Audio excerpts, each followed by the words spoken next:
Поранешниот офицер на британската служба Ми-6 Кристофер Стил, за кој се верува дека го напишал меморандумот за новиот претседател на САД, се крие од јавноста, објави BBC.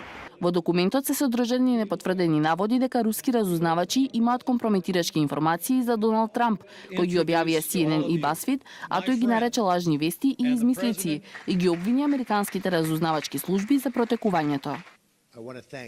Сакам да им заблагодарам на повеќето новински агенции овде, затоа што ги погледна објавените глупости, можеби и од страна на разузнавачките служби, кој знае, што би било голема дамка на нивното досие. Голема дамка затоа што такви работи не се пишуваат, а особено никогаш не се објавуваат. CNN на реакцијата на Трамп одговори дека известува врз основа на внимателно избрани извори и дека не е BuzzFeed. И шефот на Американската национална разузнавачка служба Джеймс Клапер рече дека тие не ги протекле непотврдените информации, туку напротив тоа многу ги вознемирило. Службата ги брифирала Трамп и Обама минатата недела, бидејќи сметала дека тврдењата се доволно битни. Од Белата куќа реагираа дека новиот претседател и неговиот транзицијски тим самите решиле да не ги објават информациите што ќе ги затвореа можните прашања. Кога оваа администрација се соочи со слични околности, нашата реакција беше да дадеме најмногу информации што можеме за да ги демантираме тие тврдења.